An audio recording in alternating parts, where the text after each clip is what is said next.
পড়াইনি কে বলেছে 18 বছর না হলে আমরা বিয়ে পড়াবো না।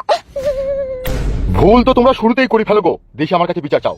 এমএলএ বিকাশ দত্ত সাহেব, আমার আই বড় মেয়ের একটা খুঁত হয়ে গেল, যা হোক আমি একটা ব্যবস্থা করে দেন। এই বয়সে তোমার মেয়ে এরকম একটা দুর্ঘটনা ঘটি ফেললো, তুমি বাবার হয়েও জানতে পারলে না? না বারণ করনি? আমি এইসব ব্যাপারে কিছুই জানতাম না এমএলএ বিকাশ দত্ত সাহেব। যখন ওরা ঘর থেকে পালিয়ে যায় তখনই আমি জানতে পারি যে এরকম ঘটনা ঘটে গেছে। তার আগে আপনি এইসব ব্যাপারে কিছুই জানতেন না? বিশ্বাস করুন, জানতাম না। বড় জানতেন না, আবার সবই জানতেন, অথচ বারণ করেননি। দেখেছেন ফ্রিতে বিয়ে হয়ে যাবে, চলে যাক। যখন দেখলেন এই যা আবার আমার বিটিতে ঢেলানি ঘুমে কি বাড়ি চলে এসে, এ তো গোটা গায়ে গন্ধ করবে, গোটা পাড়াতে গন্ধ করবে। এর জন্য একটা নির্দিষ্ট বিচার তো করতে হবে আমাকে। তাহলে যাই এখন এমএলএ বিকাশ দত্ত সাহেবের কাছে যাই, সেই জন্য এসেছেন। সবই জানতেন আপনারা। যদি বিশ্বাস না করেন আমার মেয়েকে জিজ্ঞেস করেন আমি জানতাম কি জানতাম না। এগো এই মেয়ে, তুমি যে ওই ছেলেটার সাথে ভালোবাসার সম্পর্ক করেছিলা সেটা কি তোমার বাবা জানতো?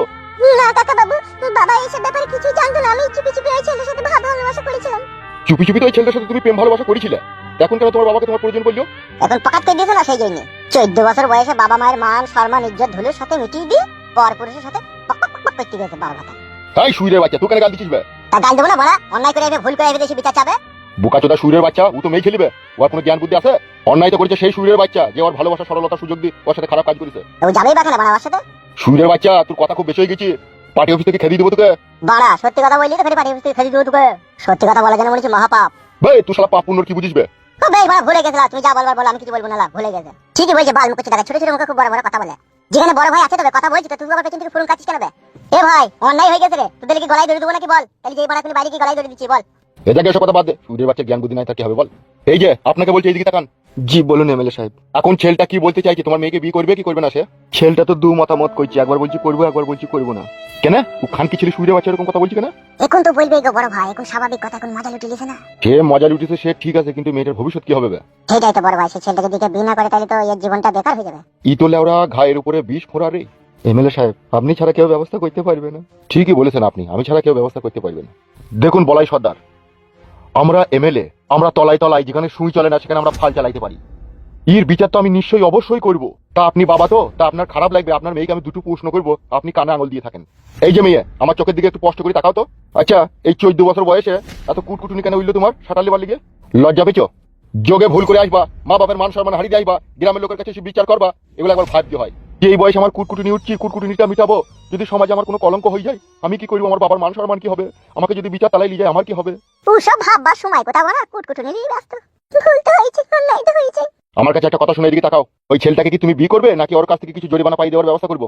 ও আমার সাথে যে ব্যবহার করেছে আমার মন ভেঙে গেছে, আমি ওকে বিয়ে করব না।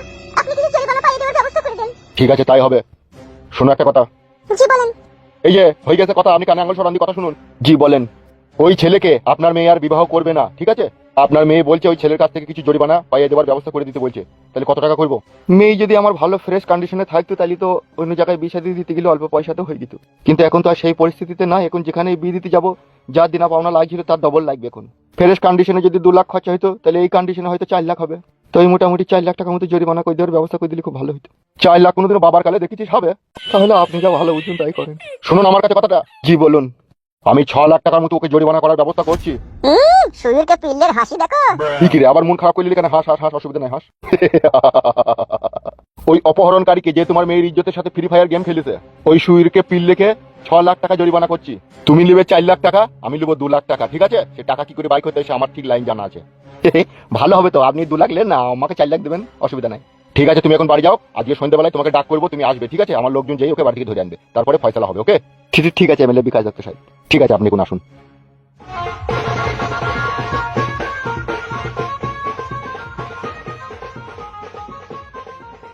বড় ভাই, জরিমানাটা একটু বেশি করে করবেন যাতে এই মাসের খরচাটা আমাদের ভালোভাবে হয়ে যায়। সে তুই কথা বলতে হবে না, সে যা করার আমি করে দেবো। এখন আমি যেটা বলছি সেটা শুন। জি বলেন। সন্ধ্যেবেলায় বিচার হবে, বুঝলি তো? ওই সুইরের বাচ্চাকে তোরা 5টার সময় থেকে এই বাড়ি থেকে ক্যান্সেল করে তুই এখানে নিয়ে চলে আসবি। বেশ ঠিক আছে বড় ভাই, যান। আমি এখন এক জায়গায় চললাম, তোরা এখানে থাক, আমি ঘন্টাখানিক পরে আসছি। ঠিক আছে যান।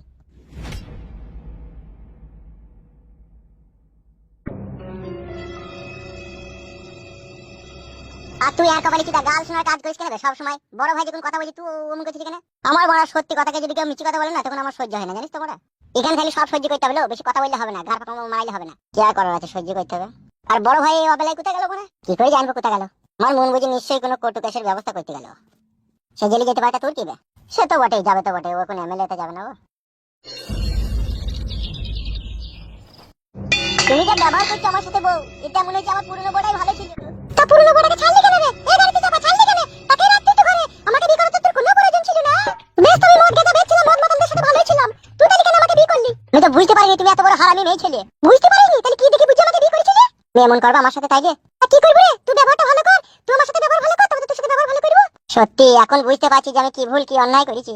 পুরনো বউটা যে আমার কাছ থেকে চলে গেল, সেদিন থেকে মনে হচ্ছে আমার জীবনের একদিকে পাঁজরের হাড় ভেঙে গেল। আর তোকে বিয়ে করে মনে হচ্ছে বুকের ভিতরে আমি কয়লার আগুন জ্বালিয়ে ফেললাম। আমাকে বিয়ে করে বুকের ভিতরে কয়লার আগুন জ্বালালি? ফুটো, হ্যাঁ তো তাইলে ওতে কি? কি হলো রে? শুনতে পেয়েছি না নাকি? কে আপনি? আমি রে, এমএলএ বিকাশ দত্ত। গাল মারিস রে বাড়া। কি হলো কাকা বাবু? একবার বাইরে আয়, একটু দরকার আছে।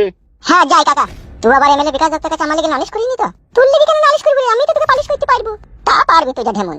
এ কবে কতক্ষণ বসে থাকবো? এই তো কাকা যাচ্ছি। বলেন কাকা কি বলবেন? কি ব্যাপার, কি ঘরের ভিতরে অশান্তি ঝগড়া হয়েছিল কেন? কি আর বলবো কাকা, সব কপালের দোষ। কপাল নিজে খারাপ করছিস, তুই কপালে দোষ মারাছিস নাকি? তুই খবরদার কোনো ঝগড়া অশান্তি করি না, বিচার করে দিচ্ছি তো আমি, সেইভাবে চলবি। সেইভাবে কি করে চলবো? চলার রাস্তা তো নাই, বন্ধ হয়ে গেছে তো। কি? পরশুদিন 10টা-11টার সময় আমার বড় বউটা বাড়ি ছেড়ে পালিয়ে গেছে। কি বে, কি বলছিস বে তো? হ্যাঁ কাকা ঠিকই বলছি, ওই আমার বউয়ের সাথে ঝগড়া করে কাঁদতে কাঁদতে বাড়ি ছেড়ে পালিয়ে গেছে।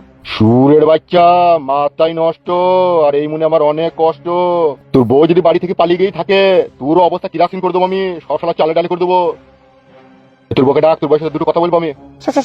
সত্যি বলছি কাকা, বউ নাই বাড়িতে। গেল কোথায় রে সুরের বাচ্চা? তোর বউ তোর কাছে কোথায় গেল? পালিয়ে গেছে কাকা, কম নেবে। জ্যাম নেই পালাক তোর বউ, তোর বউকে খুঁজে লিয়ে আয়, না তোর গ্রামে থাকা হবে না। তো জানিস আমি কত বড় হারামি লোক।